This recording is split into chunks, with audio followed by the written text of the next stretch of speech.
सरस्वत्यै नमो नमः।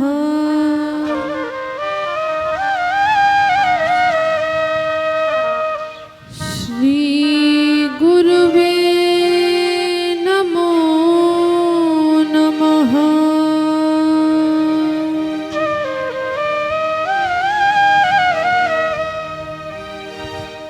श्री कृष्णाय वयं नमः।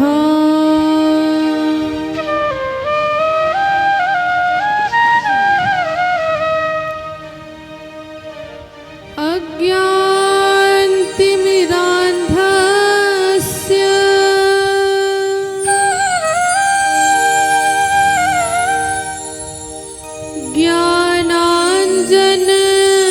ज्ञानाञ्जनशलाकया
कृष्ण कन्हैया लाल की जय हो। श्री राधा रानी सरकार की जय हो। तो आइए आज हम सभी इस सुंदर सी दिव्य कथा में प्रवेश करते हैं। तो कल आपने पहले ये बताइए कौन कौन सी कथाएं सुनी आपने? कल आपने बाल लीलाएं सुनी, कैसे हमारे ठाकुर जी ने गोवर्धन को उठाया, कैसे ठाकुर जी ने माखन चोरी लीला करी, ठाकुर जी ने अपने भक्तों को प्रेम प्रदान करने के लिए विविध प्रकार की लीलाएं इस पूरे ब्रजमंडल में वृंदावन धाम में किस प्रकार से करी, आपने श्रवण करी। और ठाकुर जी अपने भक्तों को प्रेम प्रदान करने के लिए सारी लीलाएं करते हैं। उन्होंने गौचारण लीला करी। गाय माता के प्रति हमारे ठाकुर जी का जो प्रेम है, उस प्रेम को तो कहा ही नहीं जा सकता। इतना वो गायों से प्रेम करते थे। इसलिए ठाकुर जी को क्या कहा जाता है? गोपाल। गोपाल का मतलब होता है गौ मतलब गाय और पाल मतलब जो पालने वाला। ठाकुर जी मात्र गायों के लिए उन्होंने गोपाल उपाधि को स्वीकार किया। और तभी हम लोग गाते हैं गोविंद बोलो हरि गोपाल बोलो। बड़ा ही प्रेम है हमारे ठाकुर जी को इन गौ माता से। परंतु ठाकुर जी को जिससे इतना प्रेम है, कन्हैया को जिससे इतना प्रेम है, उस गौ माता को हम भूलते जा रहे हैं। आप देखो जगह जगह गौ माता लाचार सड़कों पर घूम रही है। आप सब देखते होंगे जहां पर कचरा पड़ा है गौ माता वहां अपना भोजन ढूंढ रही है, क्योंकि हम गौ माता का पालन नहीं कर रहे हैं। हम उनकी महत्वता को भूल चुके हैं कि उनकी इम्पोर्टेंस है क्या। लोगों को लगता है कि गौ माता सिर्फ आध्यात्मिक रूप से है, हमारी मदद करती है, परंतु आध्यात्मिक के साथ वैज्ञानिक रूप से भी गौ माता का बड़ा ही महत्व है। ऐसा हमारे शास्त्रों में कहा जाता है कि गावो विश्वस्य मातरः, ये जो गौ माता है ये संपूर्ण विश्व की माता है। गौ माता को माता का दर्जा दिया है भगवान ने, माता कहा है। और माता किसको कहते हैं? जो बालक का पालन पोषण करती है। वैसे ही ये जो गौ माता है हम सबका पालन पोषण करती है। आप देखिए जैसे माँ अपने स्तनों का पान अपने बालक को कराती है, वो तो सिर्फ बचपन में पान कराती है जब बालक छोटा होता है, परंतु गौ माता तो बचपन से लेकर जब तक आपका मन चाहे आप गौ माता का दुग्ध पान कर सकते। इतनी करुणामयी है गौ माता। शास्त्रों में यह भी लिखा है कि जो गाय है वो साक्षात देवालय है, चलता फिरता मंदिर है। अगर आप मंदिर नहीं जा सकते तो आप मात्र गौ माता का दर्शन कर लीजिए, मात्र उनका दर्शन कर लीजिए तो आपको मंदिर जाने का फल प्राप्त हो जाएगा। मात्र गौ माता के दर्शन करने से वो फल जो मंदिर जाने से आपको मिलता है, क्योंकि उनके अंदर कितने सारे देवी देवता 33 कोटि देवता उनके अंदर निवास करते हैं। तो 33 कोटि देवता कौन कौन से आपको मालूम है? गिनाइए जरा हमें, आपको मालूम है?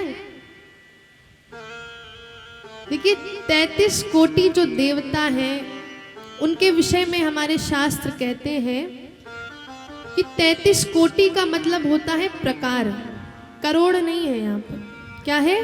33 प्रकार के देवी देवता गौ माता के शरीर में निवास करते हैं। और कैसे हैं 33 कोटि? तो कहा 8 वसु हैं, 11 रुद्र हैं, 12 आदित्य हैं, 1 इंद्र और 1 प्रजापति। ये है 33 कोटि देवी देवता जो हमारे गौ माता के अंदर निवास करते हैं। गौ माता के जो खुर होते हैं उसमें 68 तीर्थ उसमें निवास करते हैं। 68 कोटि तीर्थ हमारी गौ माता के मात्र खुर में निवास करते हैं। गौ माता के गोबर में साक्षात लक्ष्मी जी का निवास है।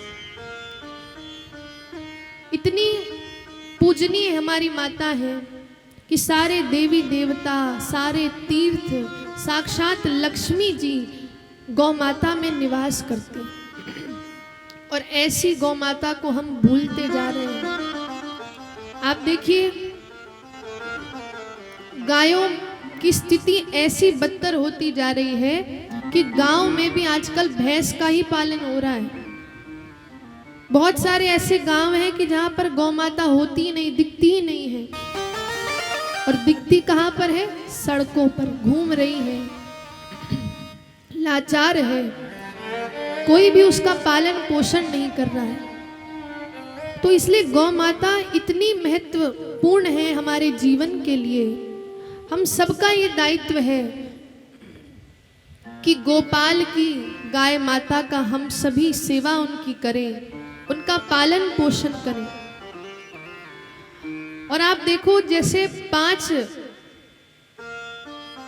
या 50 गाय खड़ी हो और गाय के बछड़े को यदि छोड़ दिया जाए तो गाय का बछड़ा अपनी माता के पास चला जाता है, पहचान लेता है।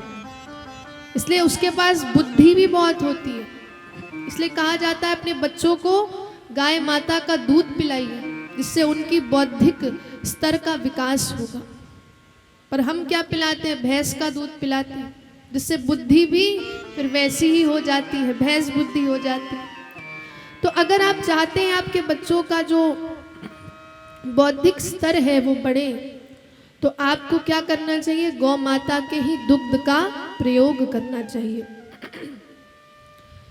शास्त्रों में तो यहाँ तक लिखा है कि जो फल तीर्थ में जाने से मिलता है, जो फल तीर्थ में जाने से मिलता है, वही फल मात्र गौ माता को चारा खिलाने से आपको मिल सकता है। आपको क्या करना है? बस चारा लेना है और गौ माता को खिला देना है। तो उससे आपको सारे तीर्थों का जो फल है उसी समय तत्क्षण मिल जाएगा, उसी समय। ये शास्त्रों की वाणी है, ये शास्त्रों की बात है। और गाय माता से जो भी चीज जुड़ी है, चाहे गौमूत्र हो, चाहे गोबर हो, सबका महत्व है। अब जैसे गौमूत्र है, गौमूत्र का प्रयोग आप देखो, 16 प्रकार के जितने भी संस्कार हैं, हर संस्कार में गौमूत्र का प्रयोग होता है। हर संस्कार में जितने भी 16 संस्कार होते हैं, कोई भी वेदादि कर्म होता है, यज्ञ होता है, सब में गौमूत्र का प्रयोग होता है। जो गोबर होता है उसको खाद के रूप में प्रयोग किया जाता है। आप देखो, अगर हम गोबर को खाद के रूप में प्रयोग करते हैं तो फसल कितनी हरी भरी, कितनी अच्छी होती है। और पहले के आप जमाने में देखिए, जो माताएं होती थी अपने घर में लीपती थी गोबर से। अब ये नहीं कि गांव की थी तो ऐसे ही लीपा पोती कर देती थी, इसके पीछे भी एक वैज्ञानिक गुण है गोबर में।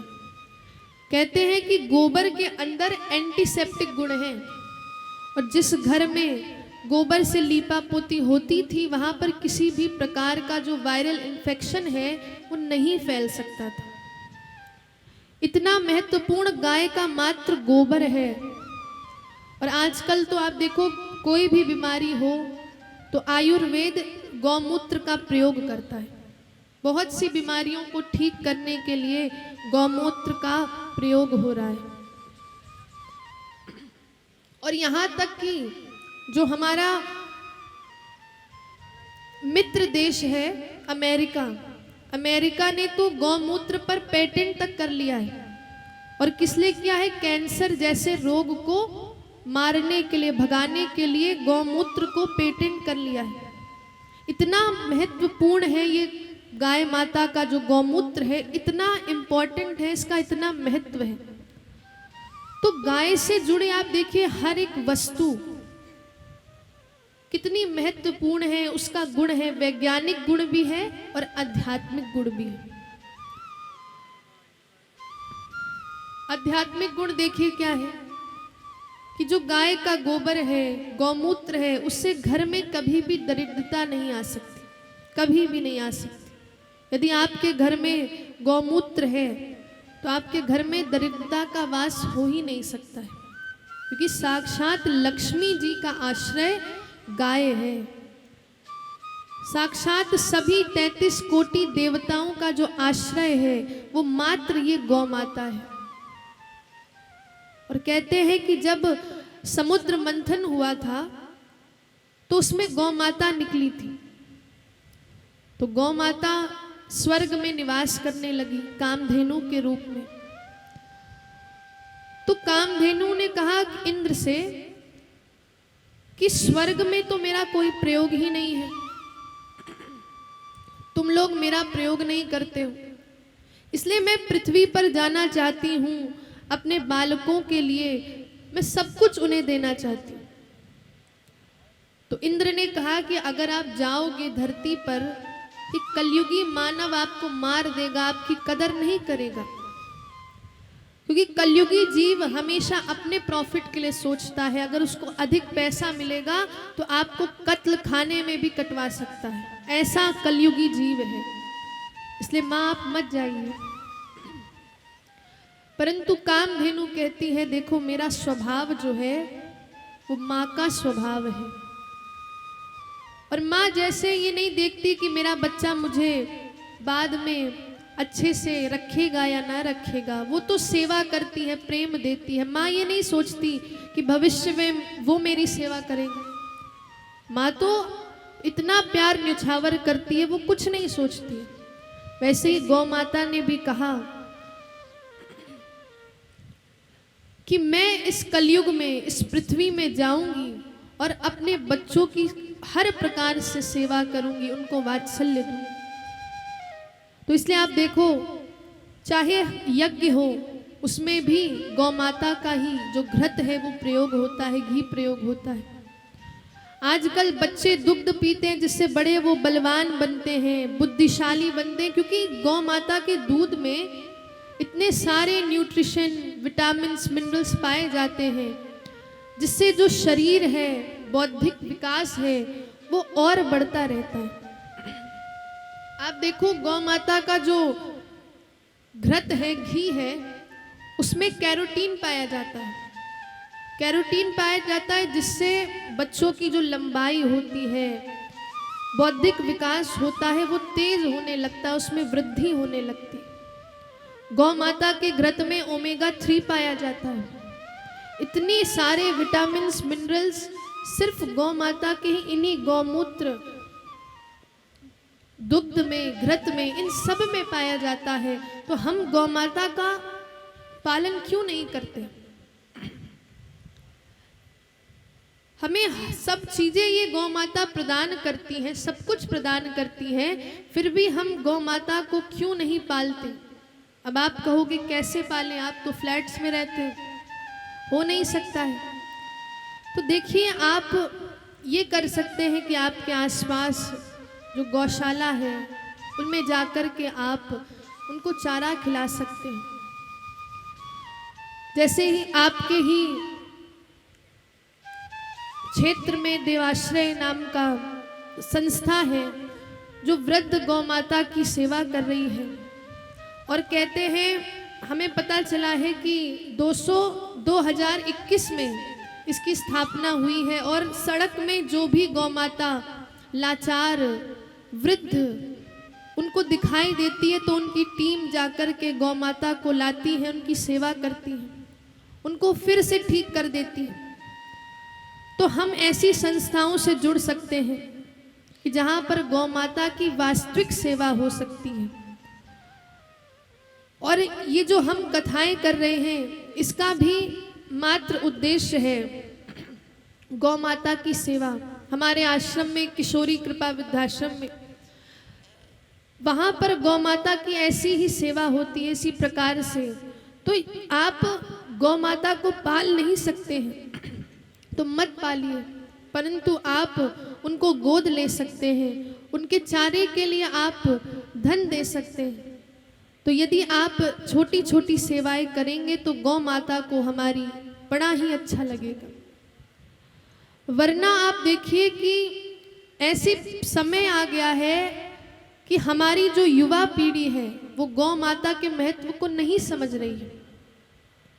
उनको कोई मतलब नहीं है गौ माता से, क्योंकि उनको गौ माता का इम्पोर्टेंस नहीं पता है। तो हम ये बताएं कि गौ माता का सिर्फ आध्यात्मिक गुण नहीं है, उनके अंदर वैज्ञानिक गुण भी है। अगर वो आध्यात्मिकता से परिपूर्ण है तो उसके साथ साथ वैज्ञानिकता भी उनके अंदर है। उनकी हर वस्तु, उनसे जुड़ी हर वस्तु से हम सबको लाभ है। तो इसलिए आप सब प्रेरित कर सकते हैं अपने बच्चों को कि गौ माता की तो सेवा सबको करनी चाहिए। और कहते हैं कि हमारे शास्त्रों में ये लिखा है कि जो प्रथम रोटी होती है वो किसके लिए बनाई जाती है? आप लोग बनाते हैं? अच्छा, तो कहा जाता है कि पहली रोटी जो होती है वो गौ माता को ही समर्पित की जाती है, और आखिरी रोटी कुत्ते को। तो इसीलिए ये सब जो परंपराएं हैं, इन सबको हमें निभाना चाहिए कि प्रथम रोटी गौ माता के लिए। ये सब परंपराएं हमारे संतों ने हमें प्रदान करी है। इसीलिए आपसे यही निवेदन है कि जो गोपाल को प्रिय गाय माता है, आप किसी न किसी प्रकार से उनकी सेवा करिए, कैसे ना कैसे आप जुड़िए, क्योंकि गौ माता सिर्फ आपका प्रेम चाहती हैं। उनके आंखों में आप देखिए आंसू झरझर गिर रहे हैं, हम समझ नहीं पाते हैं। हमारे पास इतना विवेक है, इतनी बुद्धि है, तो हम उस प्राणी के आंसू को समझ नहीं सकते।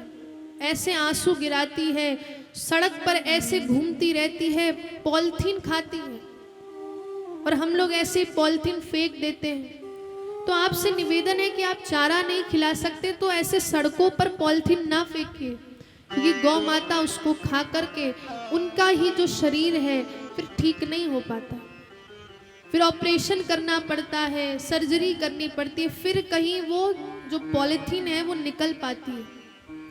इसलिए इस कथा से आपसे यही निवेदन है मेरा कि गौ माता से जुड़िए। आप पाल नहीं सकते हैं, पर एक ना एक गौ माता को आप गोद लीजिए, उनकी सेवा करिए, और स्वयं ठाकुर जी आपको उसका जो फल है, उसका जो मेवा है प्रदान करें।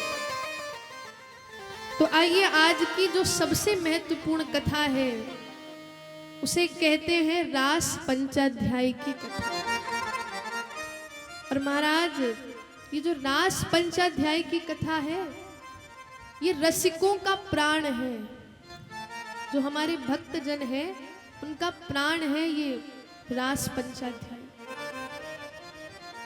इस रास पंचाध्याय में कुल 5 अध्याय हैं, कुल 5 अध्याय, और 5 अध्यायों में महाराज सुखदेव जी महाराज ने सारा जो रस है वो बरसा दिया है।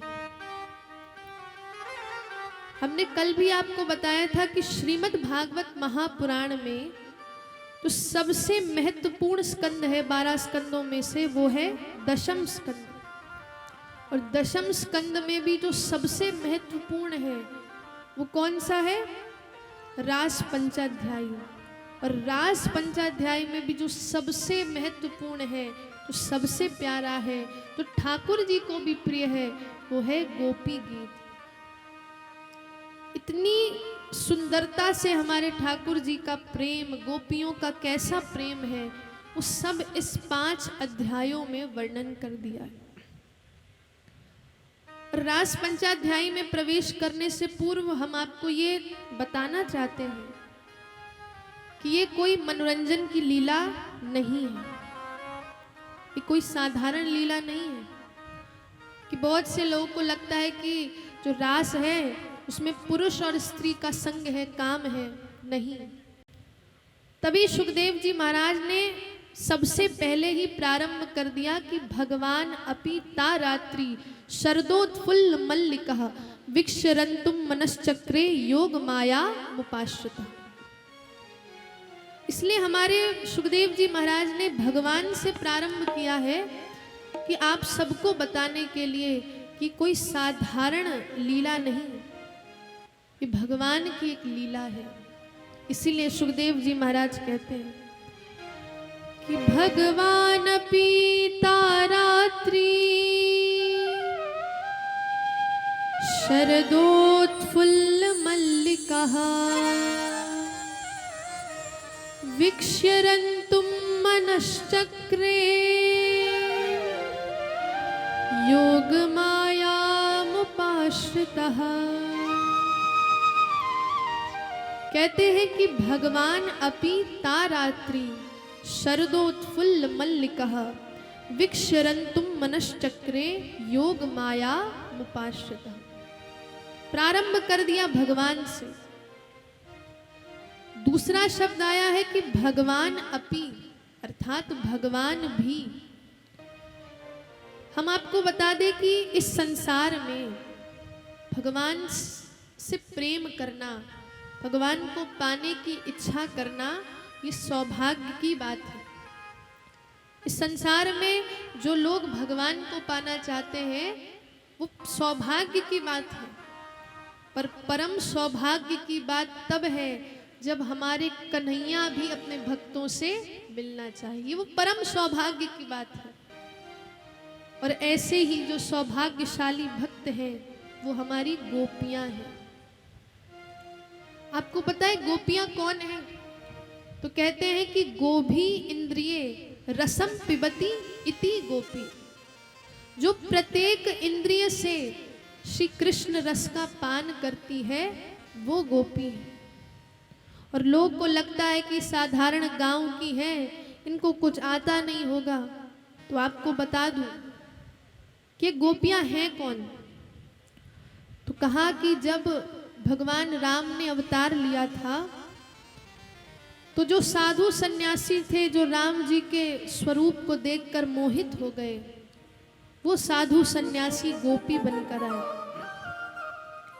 वामन अवतार के समय जो दैत्य कन्याएं थी वो गोपियां बनकर आईं। मत्स्य अवतार के समय जो कन्याएं थी वो भी गोपी बनी। और हमारे जो 4 वेद हैं वो भी गोपी बनकर आए हैं। अब 4 वेद जिनमें भगवान के विषय में लिखा है, पुरुष के विषय में लिखा है, पर वो 4 वेद भी आज गोपी बनकर वृंदावन की गलियों में डोल रही हैं। वो 4 वेद। तो इसका मतलब हमारे ठाकुर जी के इशारों में 4 वेद भी नृत्य करते हैं। ऐसे हमारे कन्हैया। तो गोपियों के प्रकार हैं, कोई श्रुति रूपा है, कोई साधन सिद्धा है, कोई मत्स्य अवतार के समय की है। तो सब जो गोपियां हैं वो परम ज्ञानी है, कोई साधारण नहीं है। और इसलिए जब उन्होंने गोपी गीत गाया तो महाराज आज भी जो हमारे संत हैं वो जब व्याख्या करते हैं तो इतना क्लिष्ट गोपी गीत है कि उसको हर कोई नहीं समझ सकता।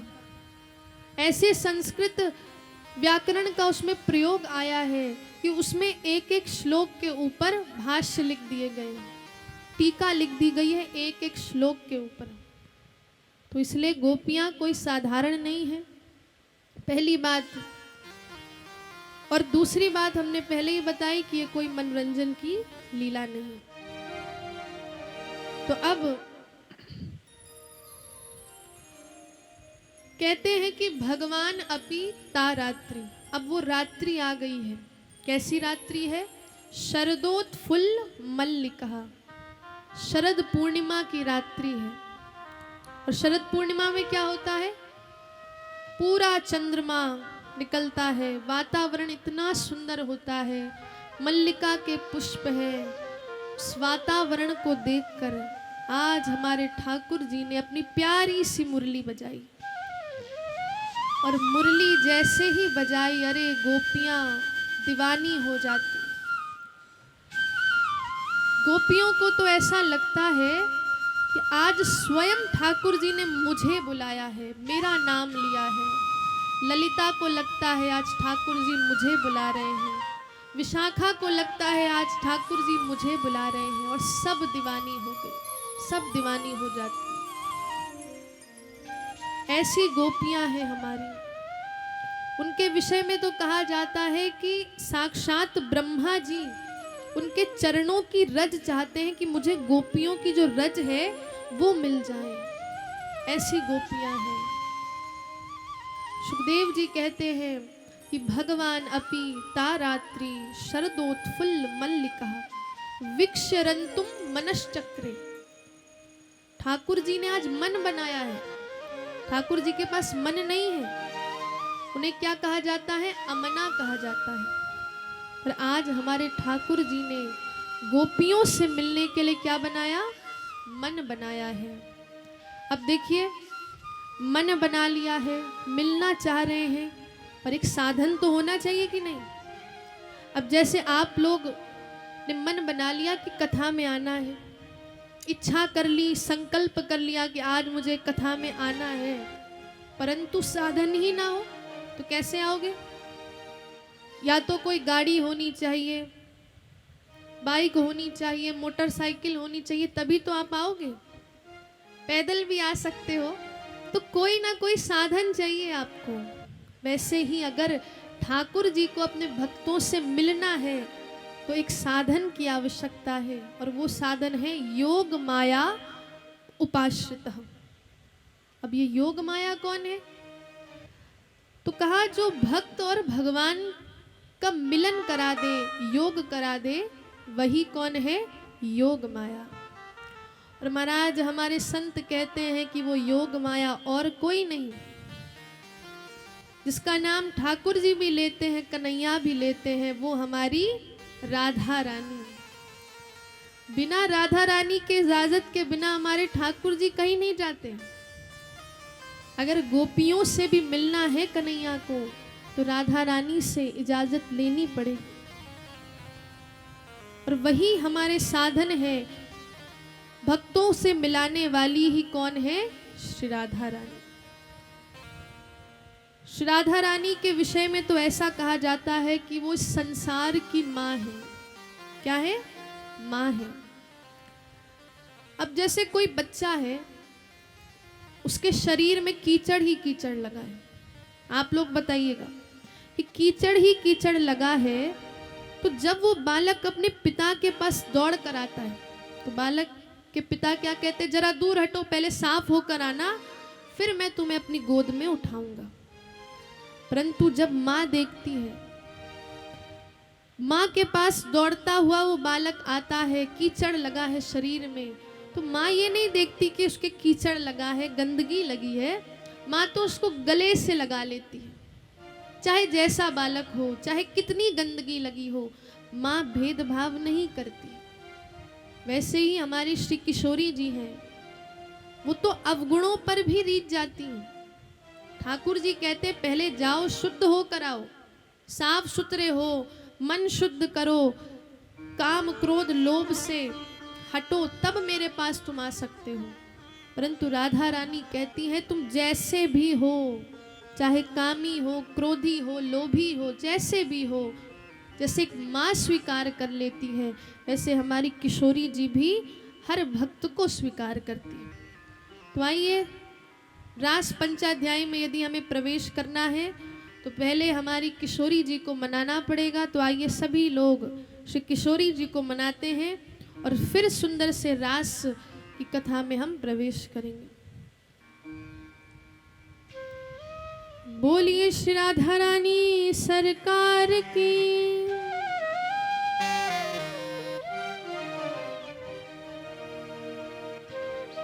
हो मीठे रस से भरी ओरी राधा रानी लागे,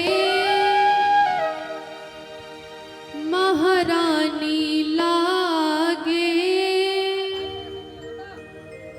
हो मने कारो कारो, हो मने कारो कारो, यमुना जीरो पानी लागे। सभी को आता है भजन? और देखिए, अगर हमें रास में प्रवेश करना है तो अपनी किशोरी जी को मनाना पड़ेगा। और ऐसे नहीं मानती, अरे भाव से नृत्य करते हुए श्री किशोरी जी को मनाना है और कहना है, हो मीठे रस से भरी ओरी राधा रानी लागे। बोलिए राधा रानी सरकार की। अब देखिए, राधा रानी ने इसलिए लाइट बंद करी थी कि उन्होंने देखा कि मेरे भक्त तो नृत्य ही नहीं कर रहे, इसीलिए बंद करी थी। तो इसलिए आपको भी अब नृत्य करते हुए अपनी किशोरी जी को मनाना है। और आप ऐसा भी कर सकते हैं, घेरा बना करके नृत्य करते हुए अपनी महारानी को, श्री स्वामिनी जी को हम मनाते हैं। हो मीठे रस से भरी ओरी राधा रानी लागे, महारानी लागे, ओ माने कारो कारो, यमुना जीरो पानी लागे। सभी गाइए।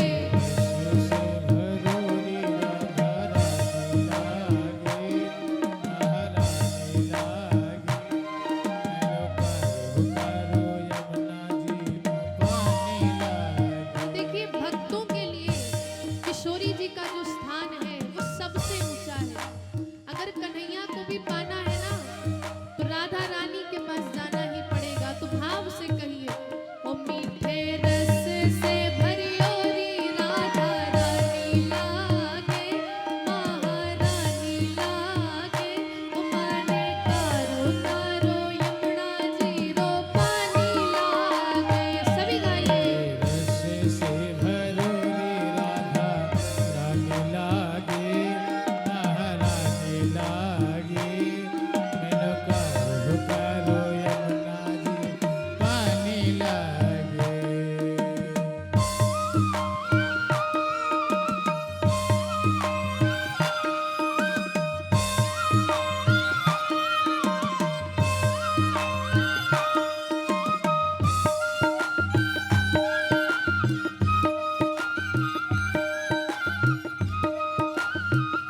की छोरी ब्रज धाम राधा जू की राजधानी लागे, राजधानी लागे।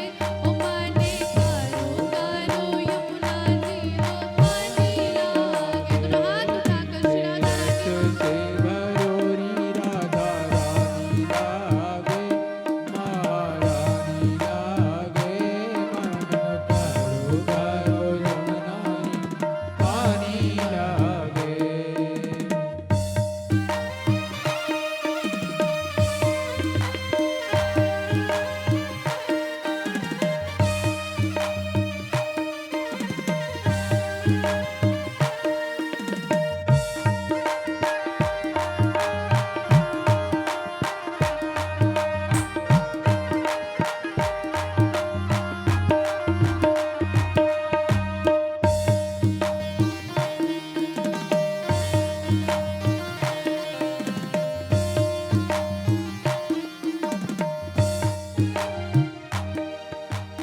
और जब राधा रानी के विषय में भक्त को मालूम चल जाता है कि राधा रानी ही सर्वस्व है, तो कहता है कि अब श्री राधा रानी के प्रति मेरा ऐसा भाव हो चुका है, राधा रानी से बढ़कर मेरे जीवन में अब कुछ भी नहीं है।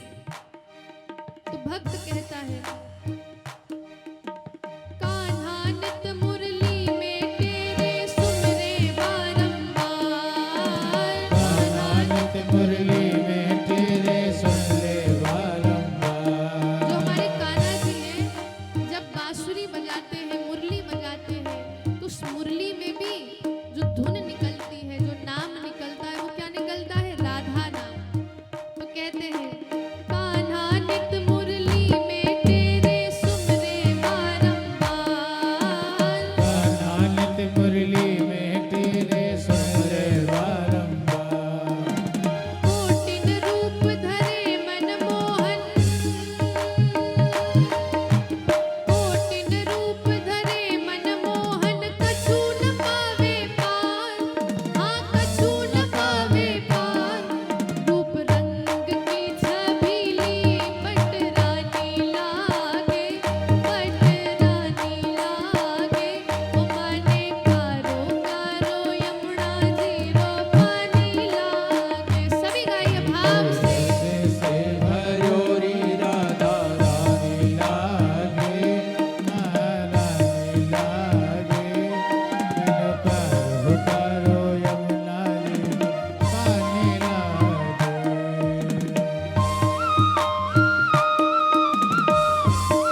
बोलिए राधा रानी सरकार की।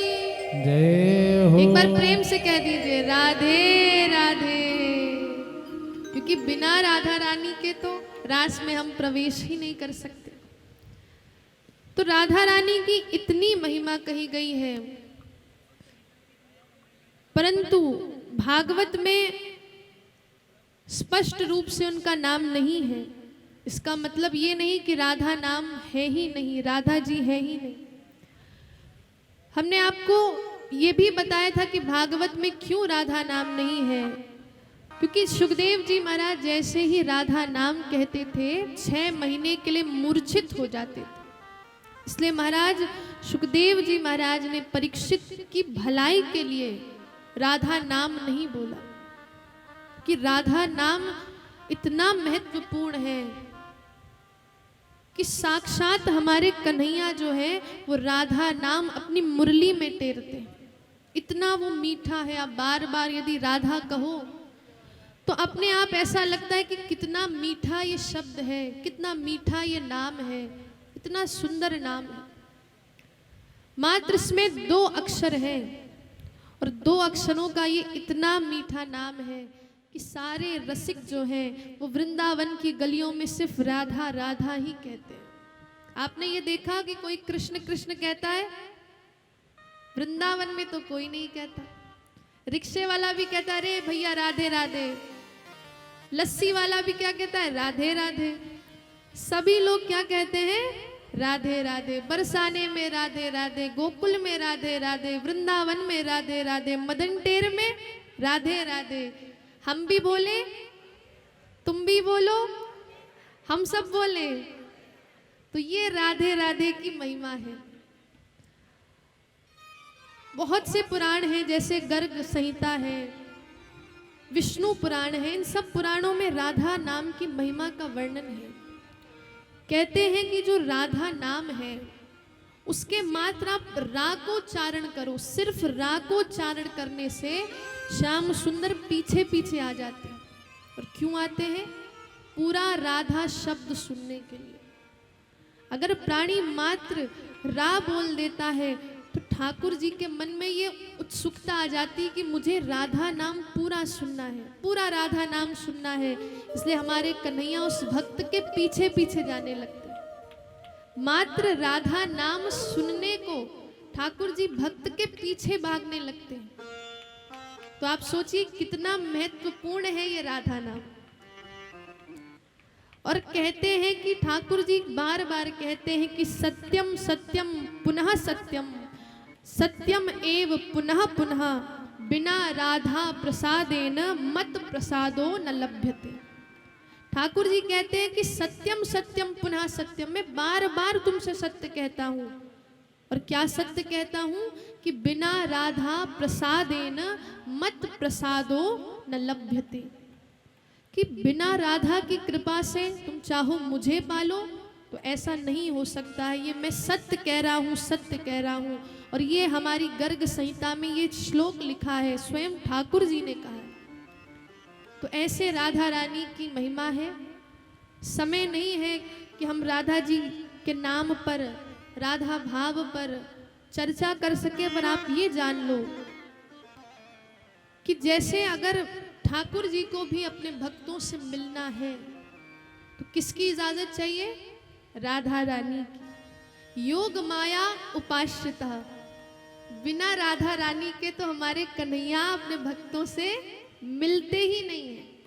इसलिए चाहते हो कि ठाकुर जी के गोलोक धाम में शरण मिल जाए तो सिर्फ राधे राधे ही जपो, राधे राधे जपो चले आएंगे बिहारी। ऐसी महिमा हमारे रसिक संतों ने गाई है। आप बरसाना चले जाओ, वृंदावन चले जाओ, तो आपको पता चलेगा कि राधा नाम रूपी मणि है क्या। वो साधारण नाम नहीं है, वो एक मणि है। इतना परम पावन राधा नाम कि जिसकी महिमा ब्रह्मा भी नहीं कर सकते। परंतु आजकल हम राधा नाम को समझ नहीं पाते हैं और कह देते हैं कि राधा है नहीं। पर राधा नाम इतना प्यारा है, इतना प्यारा है। हमारे ठाकुर जी को राधा रानी इतनी प्रिय लगती हैं कि मिसाल दी जाती है कि राधा कृष्ण जैसा प्रेम होना चाहिए। आजकल वो डे चलता है, कौन सा? Valentine day. तो सब क्या कहते हैं, हम राधा हैं और तुम कृष्ण हो। अब महाराज, आप राधा कृष्ण के प्रेम की तुलना कर सकते हो? उनका प्रेम इतना अलौकिक है, इतना अलौकिक है कि एक बार हमारी किशोरी जी निकुंजों में बैठी हुई और अपना ही नाम ले रही है, राधा राधा राधा बोल रही है। तो ललिता जी आती हैं और कहती हैं, स्वामिनी जी आप अपना ही नाम पुकार रही हो, आपको तो कन्हैया कृष्ण कृष्ण बोलना चाहिए और आप तो राधा राधा बोल रही हो, ऐसा क्यों? तो कहते हैं कि हमारी स्वामिनी जी ने कहा कि मैं राधा नाम इसलिए बोल रही हूँ क्योंकि मुझे पता है कि मेरे जो कन्हैया है, मेरे जो कृष्ण है, वो किसी न किसी रूप में यहाँ आए होंगे, मोर बनकर या वृक्ष बनकर, कोई पक्षी बनकर यहाँ पर होंगे। और मेरे कन्हैया को तो सिर्फ राधा नाम पसंद है, इसलिए स्वयं राधा जी अपना नाम बोल रही हैं कि उनके प्रियतम को, कन्हैया को वो लाभ पहुंचा सके। इतना प्रेम करती हैं राधा जी, दोनों के मध्य इतना प्रेम है। और कोई साधारण मानव राधा कृष्ण के प्रेम को तो समझ ही नहीं सकता है, इतना गुण है ये राधा कृष्ण का प्रेम कि कोई नहीं समझ सकता है। बस अगर आपको इस रास में प्रवेश करना है, इस प्रेम रूपी रास में प्रवेश करना है, तो माता आप राधा जू से, किशोरी जू से प्रार्थना करिए कि हे किशोरी जी, आप मुझे ज्ञान दो चाहे ना दो, पर ऐसा कुछ कर दो कि ठाकुर जी के चरणों में मेरा प्रेम हो जाए। बस ये प्रार्थना करें, क्योंकि हम ज्ञानी नहीं बन सकते, हम इतना ज्ञान अपने अंदर नहीं समा सकते। तो बस प्रार्थना करिए कि हे किशोरी जू, आपका और ठाकुर जी का जो प्रेम है वो मुझे मिल जाए, बस ये प्रार्थना करिए। और श्री किशोरी जी तो अवगुणों पर भी रीझ जाते हैं, अवगुणों पर रीझने वाली है। इसलिए यही प्रार्थना के साथ अब हमारे जो ठाकुर जी हैं उन्होंने मुरली बजाई है, सारी जितनी भी गोपियां हैं वो खिंची हुई जा रही हैं। और कहते हैं कि जब मुरली की टेर सुनी उन्होंने, गोपियों ने, तो सारा काम सब छोड़ दिया। कहते हैं कि एक गोपी दूध दूह रही थी गौ माता का, तो कहते जैसे मुरली सुनी दूध दूहना छोड़ करके भागी हुई जा रही। एक गोपी हलवा बना रही थी, बड़े भाव से कान्हा कान्हा नाम लेते हुए हलवा बना रही थी। मुरली सुनी, भागते हुए चली गई, सब छोड़ दिया। और महाराज एक गोपी तो अपने आंख में काजल लगा रही थी, और एक आंख में ही काजल लगा था, दूसरे आंख में लगाया ही नहीं। बांसुरी सुनी और भागती हुई चली गई। और एक गोपी ने तो हद कर दी, पैर में पहनने वाली पायल अपने गले में पहन लेती है ठाकुर जी की मुरली सुनकर। और ये हम आपको क्यों बता रहे हैं कि हमारे जब कन्हैया जब मुरली बजाते थे तो गोपियां ये नहीं देखती थी कि मैंने श्रृंगार किया है कि नहीं, श्रृंगार पर वो फोकस नहीं करती थी, वो सिर्फ भाव पर फोकस करती थी। इसीलिए हमारी जो गोपियां हैं उन्होंने 10 प्रकार के जितने भी काम थे सब कामों को छोड़ दिया, सब काम को छोड़कर आज गोपी भागती हुई अपने ठाकुर जी से मिलने जा रही है। और एक बात और आपको बताएं कि जो गोपियां हैं वो ये नहीं देख रही हैं कि पड़ोसन चल रही है कि नहीं, ये नहीं देख रही है कि सामने वाली चलेगी तभी चलेंगे हम कथा में, ऐसा नहीं सोच रही है कि कन्हैया मुरली बजा रहे हैं चलो तुम भी चलो। किसी के साथ के लिए वो रुक नहीं रही है, वो कह रही है कि ठाकुर जी ने मुझे बुलाया है। तो वो अकेले दौड़ती हुई उस रात्रि में, उस शरद पूर्णिमा की रात्रि में भागती हुई जा रही है। और हम लोग क्या करते हैं, कथा में आना है तो भैया पड़ोसन को पूछते हैं तुम चलोगी तब चलेंगे। अरे कथा में सत्संग में किसी को देखते नहीं, वो चले चाहे ना चले, अपना मस्ती से जाइए और ठाकुर जी की कथा को श्रवण करिए। इसलिए सुखदेव जी कहते हैं कि सारे प्रकार के कामों को छोड़कर आज जो गोपी है वो भागते हुए कान्हा के पास जा रही है, और हमारे जो कन्हैया हैं वो वृक्ष के नीचे मुरली बजा रहे हैं, खड़े हुए हैं, आराम से प्रतीक्षा कर रहे हैं कि अब मेरी जो गोपी है वो आने वाली है। गोपियों का इंतजार कर रहे हैं हमारे ठाकुर जी, और कहते हैं जैसे ही गोपियां आ गई, ठाकुर जी ने स्वागत करा, और स्वागत करते हैं गोपियों का, कहते हैं कि स्वागतम वो महाभागा प्रियम किम करवाणि वा ब्रजस्या नामयं कश्चित् भ्रूतागमन कारणम। गोपियों से हमारे कन्हैया कहते हैं स्वागतम वो महाभागा प्रियम किम करवाणि वा। अरे गोपियों तुम्हारा स्वागत है, स्वागत कर रहे हैं। गोपियों को लगा आज कान्हा हमारा स्वागत करने बड़ी प्रसन्न है, पर फिर बाद में सारा मजा किरकिरा कर देते, कहते प्रियम किम करवाणी वा। अरे गोपियों आई क्यों हो? अब गोपियां सोचने लगी पहले खुद बुलाते हो, मुरली बजाई, मेरा नाम लिया, और अब कह रहे हो क्यों आई हो? कान्हा जी ने कहा अच्छा इसलिए आई हो कि आज शरद पूर्णिमा की रात्रि है, चंद्रमा देखने आई हूं। अरे गोपी कहती है अरे लाला मैंने तो रोज ही इस चंद्रमा को देखा है, इस चंद्रमा को देखने नहीं आई हूं। लाला कहते अच्छा पति देव से खटपट हो गई है तेरी, हाँ इसलिए आ गई है। अरे लाला पति देव से खटपट ना हुई मेरी। कान्हा कहते स्त्री का धर्म होता है कि वो पति की सेवा करे, और तुम रात्रि में चली आई हो, तुम्हारी सास ससुर क्या बोलेगी? तो गोपी कहते हैं अरे लाला किसी भी प्रकार की खटपट नहीं हुई। अच्छा तो क्या कोई असुर ब्रज में आ गया है इसलिए आ गई हो? अरे लाला नहीं इसलिए भी नहीं आई हो। अच्छा अब मुझे पता चल गया है कि तुम इसलिए आई हो कि मेरा दर्शन करना चाहती हो, इसलिए आई हो कि नहीं? अब सारी गोपियां सोचने लगी कि बताओ इतने रात्रि के अंधकार में जंगल में मैं आई हूं अपने कान्हा से मिलने, पर ये कान्हा कह रहे जाओ वापस जाओ, क्यों आई हो?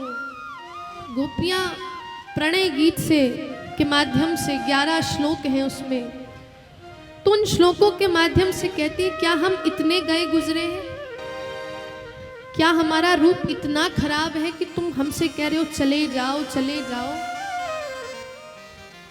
क्या हम इतने खराब हैं, हमारे अंदर इतने काम क्रोध लोभ इतना सब कुछ है कि आप भगाए जा रहे हो कान्हा? तो कान्हा कहते हैं देखो अपने मन की बात कहोगे तभी हम कुछ समझ पाएंगे, मन की बात हमें बताओ। आप हमारे संत वाणी चैनल को सब्सक्राइब करें, वीडियो को लाइक करें, शेयर करें, और हाँ बेल आइकन पर क्लिक करना बिल्कुल ना भूलें ताकि हमारी किसी भी वीडियो की सूचना सबसे पहले आपको मिले।